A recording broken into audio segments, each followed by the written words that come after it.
ओम शांति। आज 13 सितंबर बाबा की अव्यक्त मुरली की मुख्य पॉइंट्स सुनते हैं। आज की मुरली की हेडिंग है सुख, शांति और खुशी का आधार पवित्रता।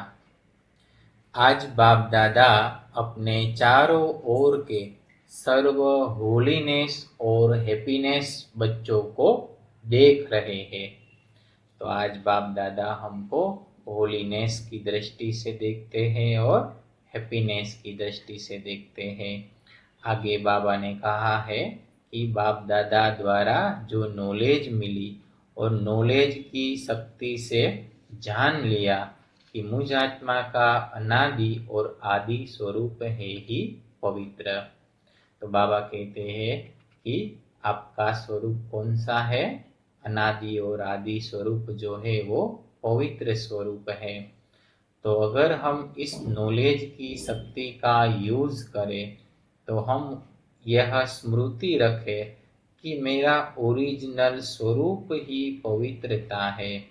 ओरिजिनल स्वरूप माना कि जैसे समझो कि डॉक्टर है तो डॉक्टर को वो स्मृति रहती है कि मैं डॉक्टर हूँ, तो फिर वो उस अनुसार अपनी प्रैक्टिस कर सकते हैं। तो वैसे हम भी कौन है? अनादि स्वरूप और आदि स्वरूप में हम पवित्र आत्माएं हैं। तो पवित्रता धारण करना बहुत सहज हो जाता है। फिर बाबा कहते हैं कि जान लिया कि हमारा वास्तविक स्वरूप पवित्र है, यह संग दोष का स्वरूप अपवित्र है। तो माया के संग का रंग लग जाता है तो फिर क्या हो जाते हैं? अपवित्र हो जाते हैं। तो अपवित्रता की तो परिभाषा बहुत गुह्य है। ऐसा नहीं कि सिर्फ ब्रह्मचर्य का पालन करना यही पवित्रता है, लेकिन व्यर्थ संकल्प करना, व्यर्थ विकल्प चलाना या नेगेटिव संकल्प करना ये भी अपवित्रता है। फिर आगे बाबा ने बताया है कि पवित्रता की शक्ति के कारण जहाँ पवित्रता है वहाँ सुख और शांति स्वतः ही है। तो बाबा कहते हैं पवित्रता जो है वो फाउंडेशन है। तो जहाँ पवित्रता है वहाँ सुख शांति स्वतः ही है। इसलिए हैप्पी भी हो तो कभी उदास हो नहीं सकते, है ना। तो बाबा कहते हैं पवित्रता है तो सुख भी है, शांति भी है और हैप्पी भी है, माना खुश भी है। तो बाबा कहते हैं कभी भी उदास हो नहीं सकते, तो सदा खुश रहने वाले।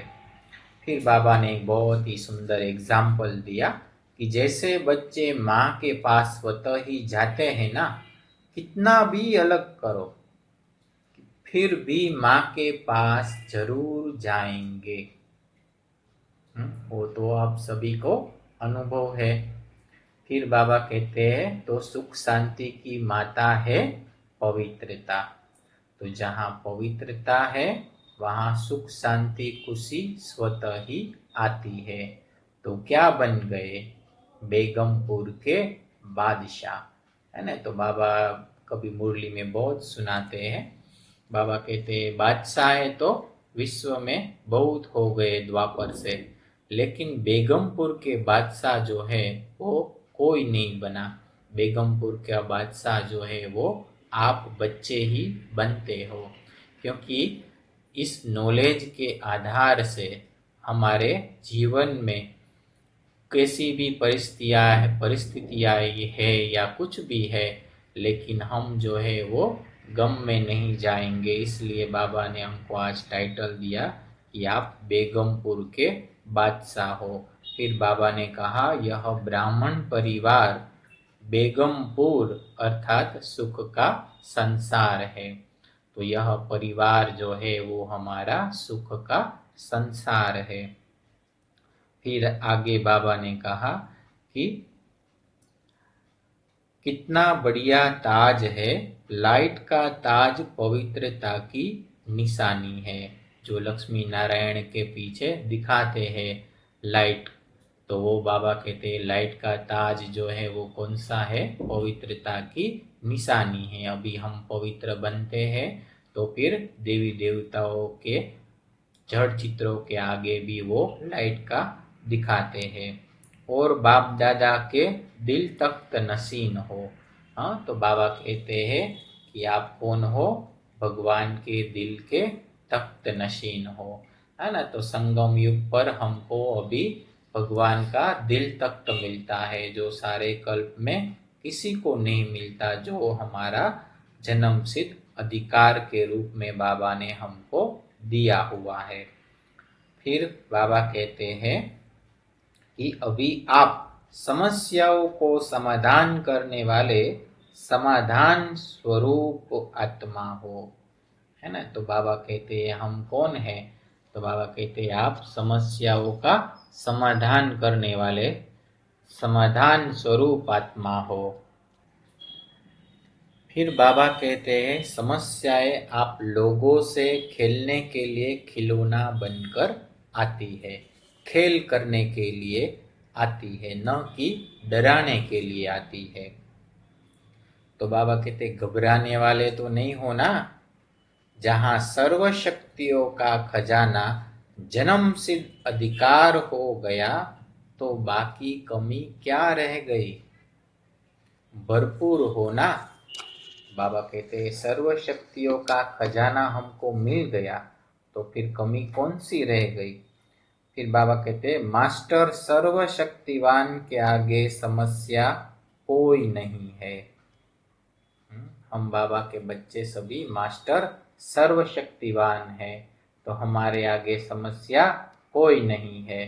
फिर बाबा ने एक बहुत सुंदर आज एग्जाम्पल दिया है कि हाथी के पांव के नीचे अगर चींटी आ जाए तो दिखाई देगी।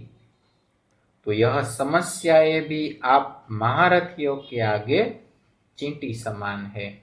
समस्या क्या है? हम महारथियों के आगे चींटी समान है। तो फिर बाबा कहते खेल समझने से खुशी रहती है। तो आप सबके लिए भी समस्या चींटी समान है। जहां पवित्रता सुख शांति की शक्ति है, वहां स्वप्न में भी दुख अशांति की लहर आ नहीं सकती। तो शक्तिशाली आत्माओं के आगे यह दुख और अशांति हिम्मत नहीं रख सकती आगे आने की। हाँ, तो बाबा कहते हैं शक्तिशाली आत्माओं के आगे दुख और अशांति हिम्मत नहीं रख सकती, है ना। दुख और अशांति बाबा कहते हैं हिम्मत नहीं रख सकती। किस आत्माओं के आगे? शक्तिशाली आत्माओं के आगे। फिर बाबा कहते हैं पवित्र आत्माएं सदा हर्षित रहने वाली आत्माएं हैं, यह सदा स्मृति में रखो। बाबा कहते हैं पवित्र आत्माएं सदा हर्षित रहने वाली आत्माएं हैं।